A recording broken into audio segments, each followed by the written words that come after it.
7 years. That's how long I dedicated my life to building a future for us. 7 years of double shifts, aching muscles, and barely enough sleep to function. 7 years of believing that love, commitment, and sacrifice would be enough to carry us through. I was never a man of grand ambitions. I didn't dream of wealth, luxury, or status. My happiness was simple. I wanted a stable life, a happy home, and a wife who felt safe and fulfilled. And Vanessa? She had dreams bigger than both of us combined. From the moment we met, she spoke of becoming a doctor with a fire in her eyes that couldn't be extinguished. "I want to help people," she would say, "to save lives, to make a difference." I admired her for it. How could I not? Her ambition was magnetic, her determination unwavering. I knew from the start that supporting her meant making sacrifices, and I was willing to do whatever it took to see her succeed. While she spent her days attending lectures and nights buried in textbooks, I worked, first as a warehouse worker, stacking crates until my arms burned, then as a night shift security guard, watching over silent buildings while exhaustion clawed at me. I lived in a cycle of labor and fatigue, barely scraping by, but I never once resented it. We lived in a tiny, cramped apartment where the walls were so thin we could hear our neighbors arguing late into the night. The paint was peeling, the plumbing barely worked, and the single window in the kitchen overlooked a back alley filled with garbage bins. It wasn't much, but it was home. I didn't need luxury. I didn't need comfort. I just needed her. I still remember the nights she'd look up from her medical books, her eyes filled with guilt as she saw me dragging myself through the door, too tired to even take off my shoes. "You should rest more," she would say softly, reaching for my hand. And I would always smile, brushing her hair back gently. "I'll rest when you're a doctor." That was the promise. She had big dreams, and I made them mine. The warnings I ignored. My best friend, Daniel, never stopped warning me. He was the only one who dared to say what no one else would. "Not every woman remembers who stood by them during the struggle," he told me over coffee one morning before my shift. "People change when they get what they want. Just be careful." I laughed. "You don't know her like I do. She's not like that. She loves me." Daniel sighed, stirring his coffee. "I hope you're right, man. Just don't be blind." I dismissed his words. I refused to believe that the woman I loved, the woman who had cried in my arms when she failed an exam, the woman who kissed me every morning before I left for work, the woman who promised we were building a future together, could ever betray me. She wasn't like that. She wasn't.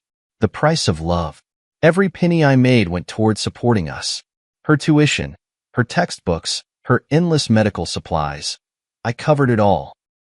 Some months, after paying for her school fees, we barely had enough to eat. I remember standing in the grocery store, calculating every single item in my cart, making sure we didn't go over budget. I stopped buying new clothes for myself. My shoes wore out, but I kept wearing them. My shirts faded, but I didn't care. Every extra dollar went to her education, and I never once complained, because I believed in her, because I believed in us. She always told me, "Once I become a doctor, everything will change. We'll have a better life." And I believed her. I held on to that belief every time exhaustion made my vision blur. I clung to it every time I had to skip meals so she could eat. I reminded myself of it whenever I saw her sleeping peacefully while I dragged myself out of bed to start another shift. Love was supposed to be enough, wasn't it? The first cracks. In the final year of her medical school, I started noticing small changes. She became distant. Conversations that used to be filled with warmth became short and dismissive. She stopped asking how my day was. She stopped waiting up for me at night. She started spending more time at school, staying late for study sessions. At first, I didn't think much of it, but then, the excuses started piling up. I'd ask, "Want to grab dinner together?" She'd reply, "I'm too busy." I'd suggest a weekend together. She'd sigh, "I have too much studying to do." It was subtle at first, like a slow unraveling of something I couldn't quite grasp, but I ignored it. I told myself she was just stressed, that medical school was overwhelming. She'd always come back to me. She had to, right? The unspoken truth. The final straw came when she stopped saying, "I love you." At first, I thought it was a mistake. something she didn't realize she was doing. But night after night, I noticed the absence of those 3 words. I started testing it.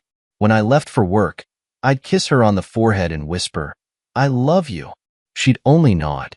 When I brought home her favorite meal, hoping to surprise her, I said, "I love you." She only smiled without saying it back. I told myself it didn't mean anything. I told myself that stress could make people forget the small things. But deep down, something felt wrong, and I refused to acknowledge it. Because if I admitted it, then I would have to face the truth. That maybe, just maybe, Daniel had been right all along. The man who gave everything. For 7 years, I gave her everything. My time, my energy, my money, my love. I built her future with my own hands, believing that in the end, it would be worth it. Because I loved her. Because I thought she loved me too. But love is only real when it's reciprocated.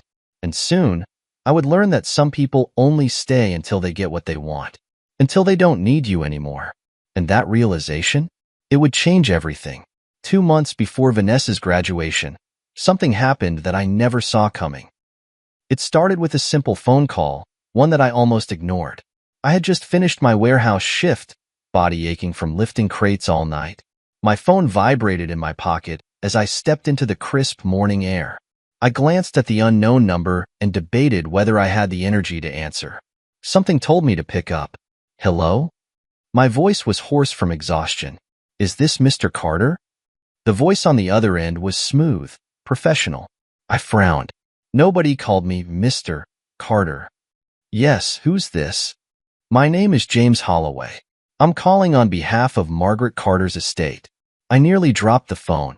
Auntie Margaret, my father's older sister, the wealthy, eccentric woman who had been somewhat of a mystery to me my whole life.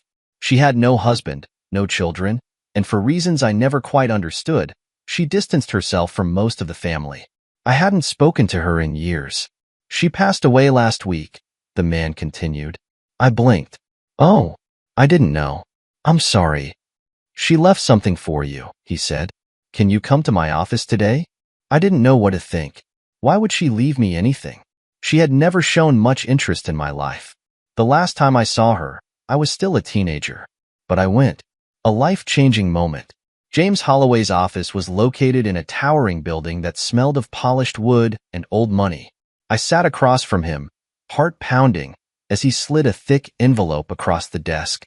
"This is your inheritance." I hesitated before opening it. My hands trembled as I pulled out the documents inside. The first thing I saw was a number so large I thought my eyes were playing tricks on me. $10 million. I stared at it, my mind refusing to process what I was looking at. "There must be a mistake," I said slowly. "This can't be mine." James adjusted his glasses. "Margaret Carter had no immediate family left, and she specifically named you in her will. She wanted you to have this." I sat there, stunned. $10 million. I had spent years scraping by, working myself to the bone, sacrificing everything for a better future, and now, just like that, I was a millionaire.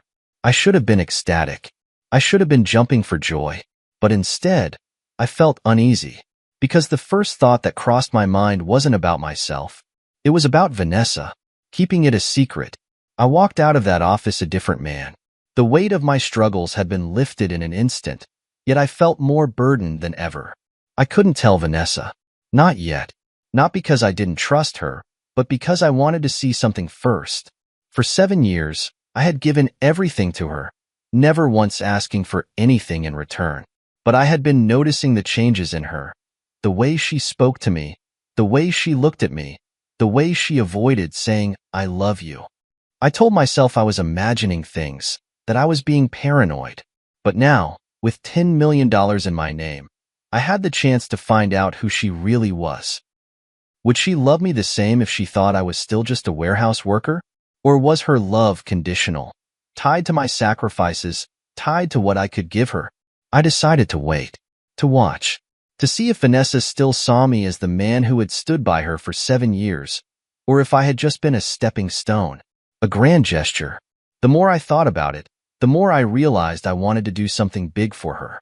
I had spent years dreaming of the day I could finally take some of the weight off her shoulders and now I had the means to do so. I wanted to reward her for all the hard work she had put into medical school. So I did something bold. I bought a hospital. Not just any hospital, a private facility with top-of-the-line equipment, modern infrastructure, and a reputation for excellence. A place where she could thrive, where she could finally step into the life she had always wanted. And I put it in her name. It was the ultimate gift, a testament to my faith in her, my belief that we were a team, that everything we had gone through together had led to this moment. I pictured the look on her face when I told her, the joy, the gratitude. I imagined her throwing her arms around me, telling me how much she loved me, how much this meant to her. I imagined the future we would build together. And for the first time in a long time, I felt something I had almost forgotten. Hope. The perfect surprise. I made all the arrangements. I signed the paperwork. I poured millions into ensuring that the hospital was fully equipped and staffed. Everything was set. All I had to do was tell her. I decided to do it on her graduation night. It was perfect, the culmination of all her hard work, the moment she had been working toward for years. She would step into her future, and I would show her just how much I believed in her. I couldn't wait to see the joy in her eyes. I couldn't wait to hear her say, "You're amazing. I love you so much." I couldn't wait for us to step into the next chapter of our lives. Little did I know, the only thing waiting for me that night was heartbreak. Graduation day. The day I had been waiting for. The day Vanessa had been working toward for years. I stood in the crowd, watching as she crossed the stage, wearing her white coat, her head held high, the degree she had sacrificed so much for now officially in her hands. I clapped the loudest, my chest swelling with pride. She did it. We did it. Through all the struggles, the late nights, the financial stress, we had made it. I saw her scanning the audience, and for a brief second, our eyes met. She smiled, but something about it felt different. Not warm, not filled with the love I once knew. I shook off the thought. Tonight would be special. Tonight, I would reveal everything. The hospital, the inheritance, the future I had secured for us. Tonight, we would celebrate our victory. A night of celebration, or so I thought. I spared no expense for dinner. I made reservations at one of the most upscale restaurants in the city. Candlelight, expensive wine. The kind of place we had never been able to afford before. She looked stunning, her hair perfectly styled, wearing a dress that I had never seen before. It was elegant, expensive looking, nothing like the clothes she used to wear when we were barely scraping by. Something felt off, but I pushed it aside. She deserved this. We sat across from each other, the soft hum of classical music playing in the background. I reached for her hand, squeezing it gently. "I'm so proud of you," I said.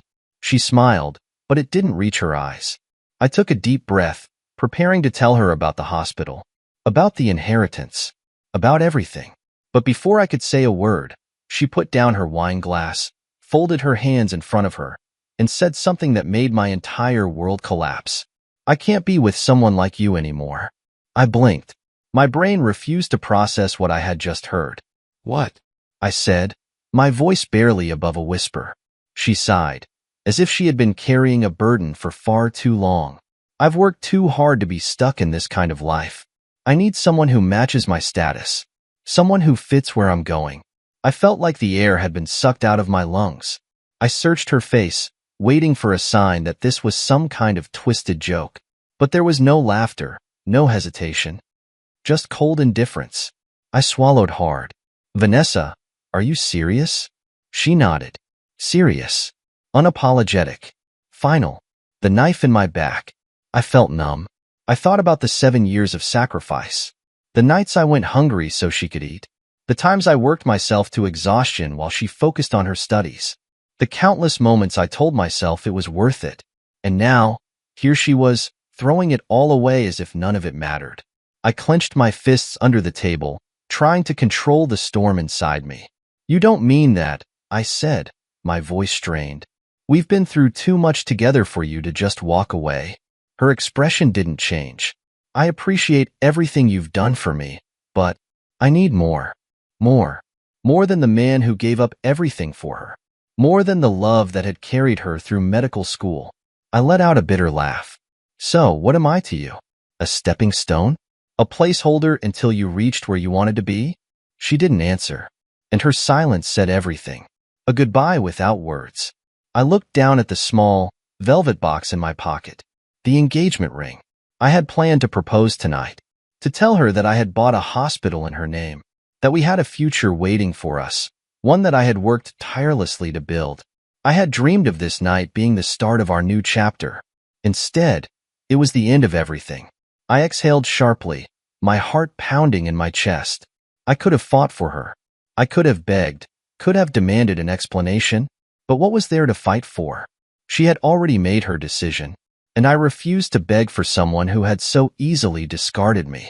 Without another word, I pushed back my chair, stood up, and walked away. Not a single word of anger, not a single plea for her to stay, because I wouldn't give her the satisfaction. I didn't look back. I didn't need to, because I had already seen enough. And that night, as I walked away from the woman I had sacrificed everything for, I realized that love had never been enough for her, and she was never enough for me. That night, I sat alone in our tiny apartment, staring at the walls that had once felt like home. The silence was unbearable. I kept expecting the front door to open, for her to walk in and tell me it had all been a mistake, that she had spoken out of stress, that she didn't mean a word of what she had said. But the door never opened, and the only mistake that had been made was mine. I had given her my entire world, only to be discarded the moment she no longer needed me. I had spent years believing in us, only to find out that she had never truly believed in me. I clenched my fists. The rage I had suppressed at the restaurant began to build, but it wasn't just anger at her. It was anger at myself, for ignoring the signs, for refusing to listen to Daniel's warnings, for thinking that love and sacrifice would be enough for someone like her. I wanted to hate her, but all I felt was emptiness. The message that ended it all. The next morning, my phone buzzed. For a brief second, hope flickered inside me. Maybe she had come to her senses. Maybe she regretted what she had done. But when I opened the message, any trace of hope died instantly. Vanessa, I'll be coming for my things later. Let's be adults about this. Let's be adults.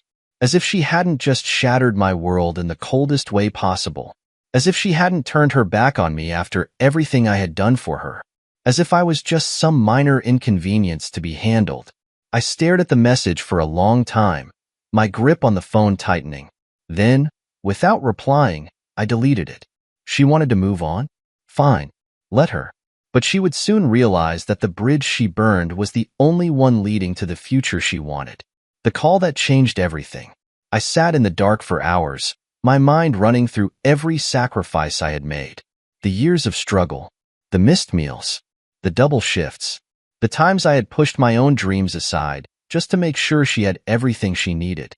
And she had thrown it all away like it meant nothing. But the thing about sacrifice is that it changes you. It had turned me into a man willing to endure anything for love. But now, it had turned me into a man who was done being used. I picked up my phone. There was one more thing Vanessa didn't know. One last thing that would make her realize the true cost of betraying me. I scrolled through my contacts and dialed the number of my lawyer. The hospital I had bought in her name? I was making sure it stayed under mine. The reality of her choices. I didn't reply to Vanessa's texts. I didn't need to. Instead, I focused on what came next. I had inherited $10 million, but more importantly, I had inherited something far greater, freedom. No more sleepless nights working 2 jobs. No more sacrificing my dreams for someone who never valued me. No more living for someone else. I spent the next few days rewriting my future. I finalized the paperwork to ensure the hospital remained under my name.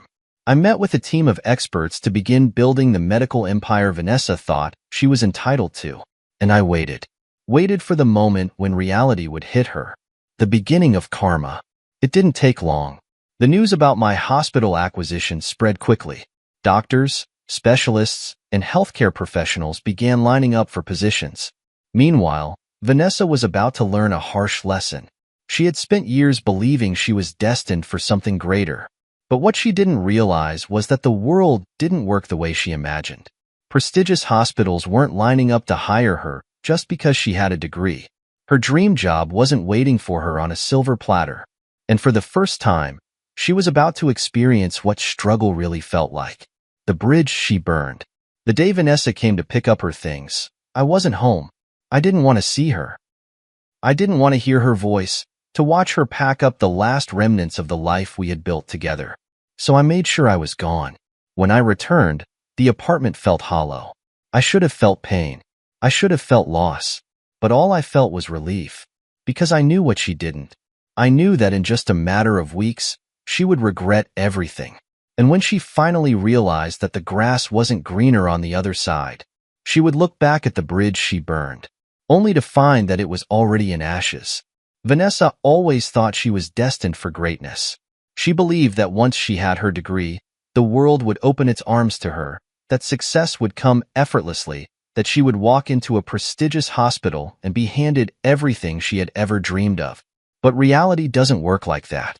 She had burned the one bridge that could have led her to the future she wanted. And now, she was about to fall. A harsh awakening. 2 weeks had passed since Vanessa walked away from me, since she packed up her things and moved into whatever life she thought was waiting for her. I didn't bother checking up on her. She made her choice. But life has a way of teaching people the lessons they refuse to learn. Vanessa's dream had always been to work in a top-tier hospital, to be surrounded by the best doctors, to live a life of prestige and admiration. She had assumed that the moment she graduated, hospitals would compete to hire her. She was wrong.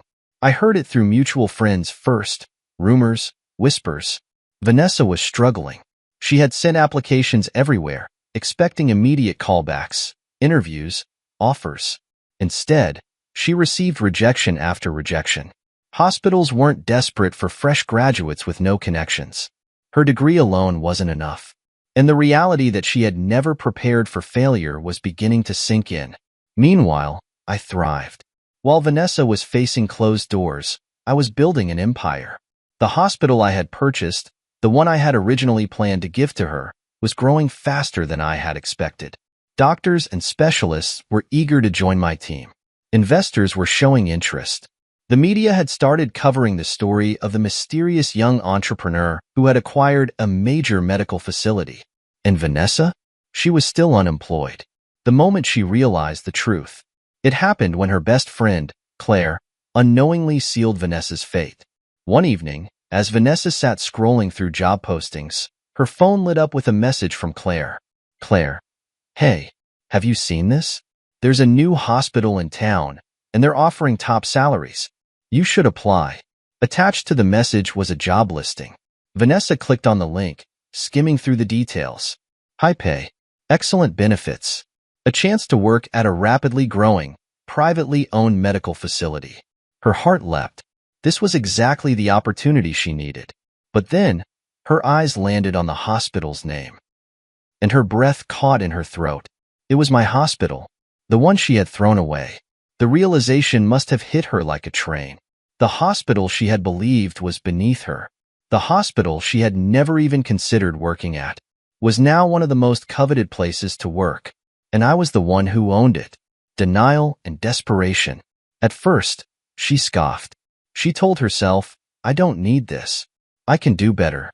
But the days stretched into weeks, and the job offers never came. Her savings started to dwindle. The reality of rent, bills, and student loans was starting to crush her. For the first time in her life, she was experiencing what I had endured for 7 years. The desperation she once looked down on. The struggle she had believed she was too good for. And suddenly, the hospital she had laughed at didn't seem so small anymore. The decision she never thought she'd make. Vanessa sat in her tiny apartment, an apartment far less comfortable than the one we had shared, and stared at the job application. Her pride screamed at her to close the tab, to not give me the satisfaction, to find another way. But reality didn't care about pride. And so, with shaking hands, she filled out the application. She submitted it, and she waited, not realizing that the man she had betrayed was the very person who would decide her fate. 2 weeks after Vanessa's world began to crumble, I sat in my office, reviewing job applications for the hospital. My hospital, the one I had originally intended for her. I had spent the last few weeks building something great, surrounding myself with people who saw my worth, not just because of my success, but because of my work ethic, my resilience, my vision. The hospital was growing faster than I expected, attracting some of the best medical professionals in the industry. I was no longer the man struggling to survive. I was the man creating opportunities for others. And then, as I sifted through the applications on my desk, my eyes landed on a name that made my breath catch. Vanessa Carter. I let out a slow, humorless laugh. Of course, she had nowhere else to go.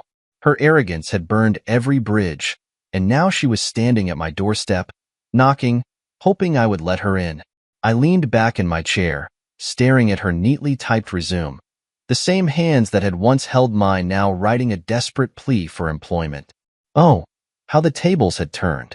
The interview she never expected. I didn't reject her application immediately. No, that would have been too easy. Instead, I invited her in for an interview. Not because I intended to give her the job, but because I wanted to see the look on her face when she realized just who she was begging for a second chance. The day of the interview arrived. I sat behind my desk, the large window behind me overlooking the city skyline. The room was sleek, modern, nothing like the life Vanessa had known me to have. I heard a soft knock on the door. Come in. The door opened, and there she stood. Vanessa. She looked different. The confidence she once carried so effortlessly was shaken. The arrogance in her eyes was replaced with uncertainty. She had always been beautiful, but now she looked small, like a woman who had realized too late that she had made the worst mistake of her life. Her eyes met mine, and in that single second, I saw it. The shock, the horror, the realization. She had no idea who owned this hospital. Until now, face to face with karma, she froze. Her lips parted, but no words came out. I smiled, leaning forward, resting my elbows on the desk. Welcome, Vanessa. I saw the way she swallowed, the way her hands clenched slightly at her sides. What are you doing here? She stammered. I tilted my head. Oh, didn't you hear? I let the silence stretch, enjoying the way her face paled as I leaned back. I own this hospital. Her breath hitched. I could almost hear the thoughts racing through her head. The realization that she had left the one man who had been willing to sacrifice everything for her. The realization that the underachiever she had discarded had built something greater than she could have ever imagined. She had thrown me away, and now she was sitting in my office, needing my help. It was poetic. It was justice, desperation, and regret. I didn't know, she whispered. Of course you didn't, I said smoothly, watching her squirm. You were too busy looking down on me to see what I was building. She opened her mouth, then closed it. For the first time, Vanessa had nothing to say. I let the silence stretch between us before I spoke again, my voice calm, controlled. You applied for a job here? She nodded slowly. I really need this job, she said, her voice barely above a whisper. Oh, how quickly things change. I studied her, letting the moment sink in. The woman who once told me I wasn't good enough for her was now sitting in front of me, waiting for my decision. I should have felt bad for her. I should have pitied her. But I didn't, because I remembered the way she had looked at me the night she left. I remembered the disgust in her voice when she said she needed someone who matched her status.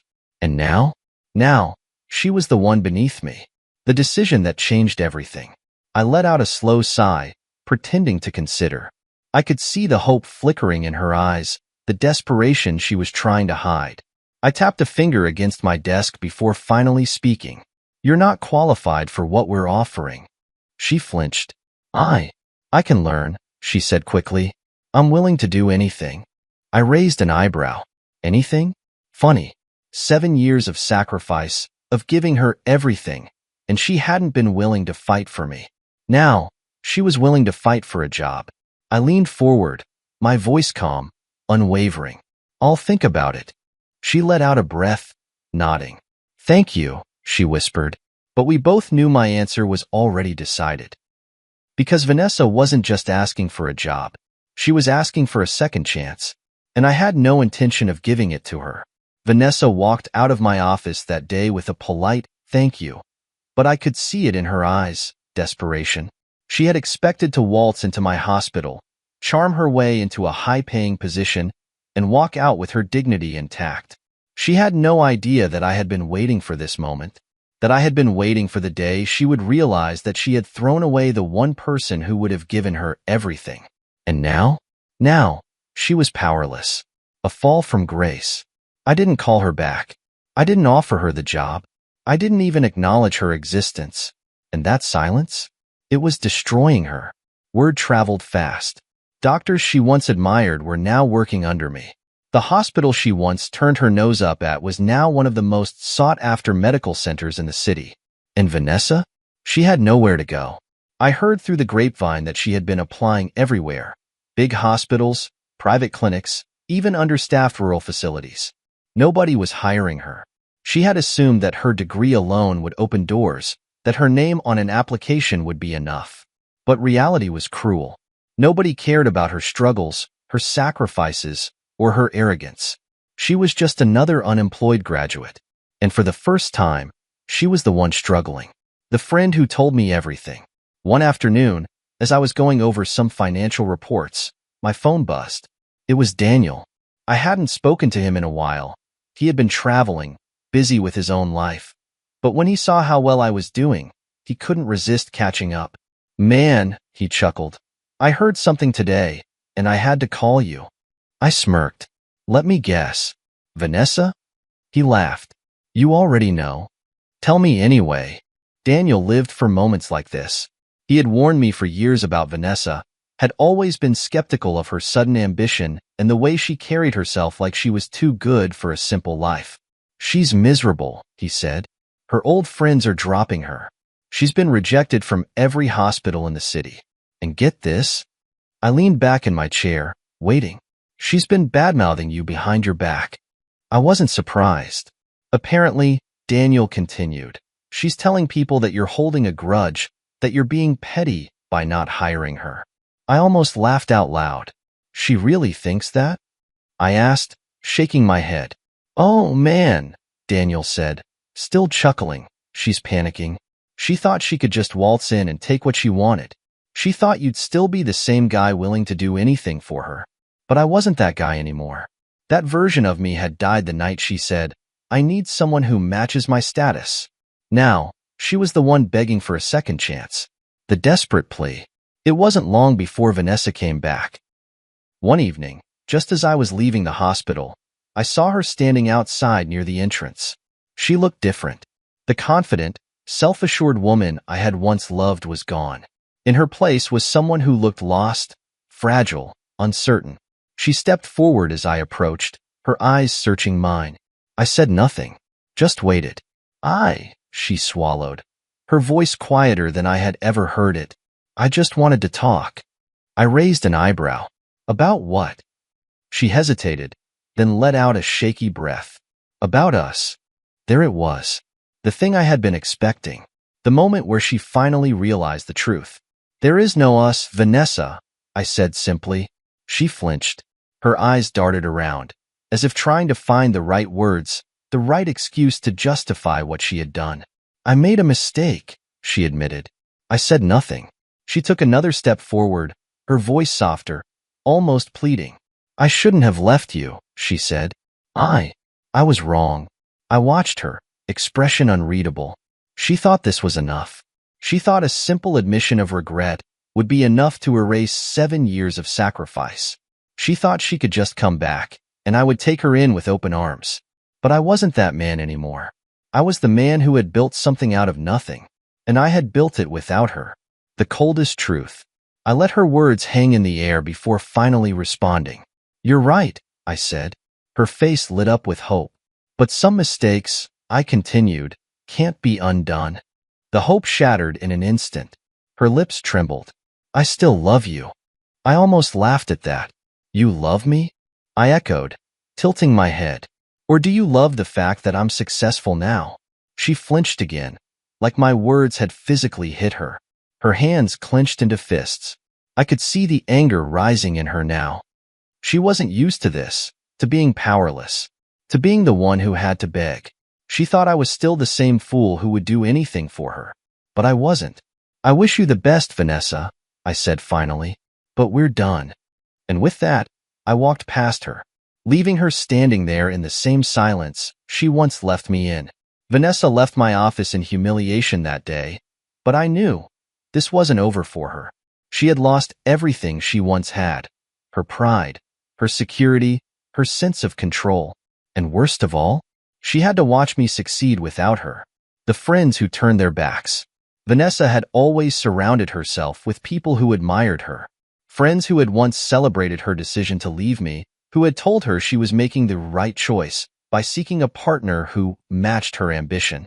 But success is a fragile thing, especially when it's built on nothing but ego. And when Vanessa's reality crumbled, so did her circle. The moment she lost her ability to impress, her so-called friends vanished. I heard from mutual acquaintances that she had tried to reach out to them, but their responses were cold, dismissive. Some ignored her completely. Some politely declined her invitations. One even told her outright, "I thought you had your life figured out." Guess not. That must have stung. Because Vanessa had built her entire identity around being the woman who had it all. And now, she had nothing. Drowning in reality. Without a job, without a strong network, without someone to hold her up, Vanessa had to face something she had never experienced before. Real struggle. For years, she had watched me fight to make ends meet. She had watched me sacrifice, exhaust myself, break my back just to keep a roof over our heads. And now, she was the one struggling. Rent, bills, student loan payments. They all came crashing down on her at once. And unlike me, she wasn't built for it. She had no backup plan, no safety net, no one left to call. The rise of my success. Meanwhile, my life had never been better. The hospital was thriving. The media was covering my story, painting me as the self-made entrepreneur who had built something remarkable. Investors wanted to work with me. More opportunities were coming in than I could even handle. And the best part? I had real friends who stood by me. Daniel, the only person who had ever seen the truth about Vanessa, laughed when I told him how desperate she had looked when she applied for the job. "She thought she could just crawl back into your life?" He chuckled. "Man, karma really worked fast on this one." I smirked. Faster than even I expected. I wasn't celebrating her downfall. I was celebrating my survival. For the first time, I was free. Free from struggle. Free from manipulation. Free from the lie I had spent years believing. The day she finally broke. It wasn't long before Vanessa showed up again. Not at my office. Not outside my hospital. But at my home. I opened the door one evening to find her standing there, looking like a shadow of the woman I had once known. Her hair was unkempt. Her makeup was minimal. Her clothes weren't the designer dresses she used to flaunt, just simple, plain fabric that screamed of a woman who had been humbled. I leaned against the doorframe, arms crossed. She looked up at me, her eyes shiny with unshed tears. "Can we talk?" I could have slammed the door in her face. I could have laughed. I could have said, "Talk about what? How you left me. How you thought you were too good for me. How you realized too late that I was the best thing that ever happened to you." But I didn't, because I had already won. And she knew it. I exhaled sharply. "Say what you need to say." She hesitated. Then, in a voice barely above a whisper, she said, "I regret everything." I felt nothing. No anger. No satisfaction. No sadness. Just nothing. I waited, letting her speak. "I was wrong," she continued, her hands trembling. I didn't see how much you loved me. I didn't realize what I had." I stayed silent. She swallowed, looking at the ground. "I thought I wanted more, but the truth is, I already had everything. I just didn't see it. Too little, too late." She finally lifted her head, eyes pleading. "I still love you." I almost laughed. Love? She had loved the idea of status. She had loved the idea of power. She had never really loved me. I tilted my head. "You love me?" She nodded quickly. "Yes." I let the words hang in the air for a moment before I finally responded. "No, Vanessa." Her breath caught. I stepped forward slightly, looking her dead in the eye. "You don't love me. You love what I've become." Tears slipped down her face. I had waited for this moment, waited for her to feel what I had felt the night she walked away from me. And now that it was here, it meant nothing. I exhaled slowly, then spoke the final words she never wanted to hear. You made your choice. And this time, it was my turn to walk away. Vanessa stood there, frozen, as my words settled in. You made your choice. Her lips parted like she wanted to protest, to argue, to say something that could change the outcome. But there was nothing left to say. For the first time in her life, she wasn't in control. She had walked away from me when she thought I had nothing to offer. Now, she was watching me walk away from her, knowing I had everything she wanted, and there was nothing she could do about it. The last attempt. I stepped back into my house, ready to shut the door in her face, but her hand shot out, grabbing the frame. Wait, she whispered. I didn't. Please, she tried again, stepping closer, her eyes wide, desperate. Don't do this. I know I hurt you. I know I made a mistake, but You didn't just make a mistake, Vanessa. I cut her off, my voice calm, cold. You made a decision. She inhaled sharply, her shoulders shaking. I thought. She paused, swallowing. I thought I wanted something more. But the truth is, I was blind. I was chasing something that wasn't even real. I leaned against the doorframe, crossing my arms. And now that you realize that, you expect me to take you back? She flinched. I could see it, the shame, the regret, the heavy weight of realization pressing down on her. She had thrown away something real for an illusion, and now she had nothing left. I don't expect anything, she said, her voice small. I just need to know if there's still a chance.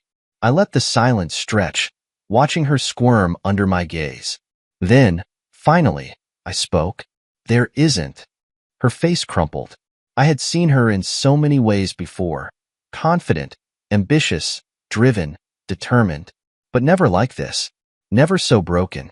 But that was the difference between us. When I had been broken, I rebuilt myself. When she was broken, she ran back to the person she thought would save her. But I wasn't that person anymore. I had been her safety net for too long. Now, she had to fall. The truth she never wanted to hear. You said you wanted someone who matched your status, I reminded her. Well, now you're standing in front of me, jobless, struggling, looking for a handout. Her breath hitched. I stepped forward, just enough so she had to tilt her head up to look at me. You didn't leave me because I wasn't enough, Vanessa. My voice was steady, unwavering. You left me because you thought you could do better. Her lips trembled. You thought I was disposable. I let the words sink in. And now? You're the one standing outside my door, begging to be let in. A single tear slipped down her cheek. For the first time, she had nothing to say, because everything I said was the truth. The moment she realized it was over, she took a slow step back. I deserve this, don't I? She whispered, almost to herself. I didn't answer. She looked around, as if finally seeing how far she had fallen. I thought leaving you was the start of something better, she murmured. I thought I was making the right choice. I didn't respond, because in the end, her choices had already spoken for her. She had abandoned me when she thought I had nothing. She had mocked my sacrifices. She had broken me. And now, she had to live with it. She wiped her face, inhaling shakily. I'll go now. I didn't stop her. I watched as she turned, her shoulders hunched, walking away from the door. And as she disappeared into the night, I knew. This was it. There were no more second chances. No more words left to say. No more bridges left to cross. For 7 years, I had sacrificed everything for her. And now, for the first time, I was finally free. The night Vanessa walked away for the last time, I felt nothing. No satisfaction. No lingering bitterness. No sense of loss. Just freedom. For 7 years, I had sacrificed my time, my energy, my health, and my future for someone who had never truly valued me. For 7 years, I had put her dreams before my own. And when she finally got what she wanted, she discarded me like I was nothing. But in the end, I was the one who won. Because while she was left struggling, drowning in her mistakes, I had built something greater than I ever imagined. A life without her. In the weeks that followed, my life only got better. The hospital continued to grow. Doctors and investors lined up, eager to be part of what I was building. I expanded my network, traveled, and met people who saw my worth, not because of what I could do for them, but because of who I was. For the first time in years, I lived for myself. I ate at restaurants I once thought were out of my league. I dressed in clothes I never thought I could afford. I woke up without exhaustion, without regret. And every single morning, I reminded myself of one simple truth. I was never the problem. She was. The last reminder of Vanessa. I didn't hear from Vanessa again after that night. Not directly, but word traveled. Mutual acquaintances whispered about how she was still jobless, still struggling, still trying to find a way back to the life she thought she was destined for.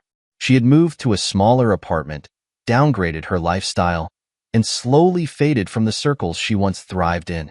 And every time someone asked me if I felt bad for her, I had the same response. No, because I wasn't her safety net anymore. She had chosen this path.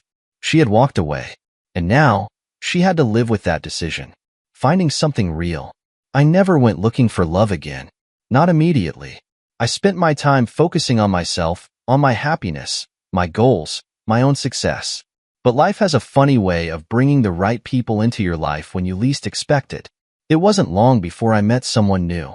Someone who saw me before the wealth, before the success, before the empire I had built. She didn't care about my money, my business, my power. She cared about me. And when I looked at her, I knew. This is what love is supposed to feel like. Not conditional, not dependent on status or achievement, but real. The final goodbye. One evening, as I sat in my office, I found myself thinking about Vanessa one last time. Not with anger, not with resentment, but with clarity. She had been a lesson, a reminder of what happens when people take love for granted, when they believe they can replace something real with something better, only to find that better never existed. I had given her my heart, and she had thrown it away. But in the end, I won, because I had everything she ever wanted, without her. And that was the best revenge of all. I leaned back in my chair, exhaled, and let the past fade. Vanessa was just a chapter one had closed, a name I no longer cared to remember. And as I turned off my office light and stepped into the future, I knew that I had finally, completely, moved on.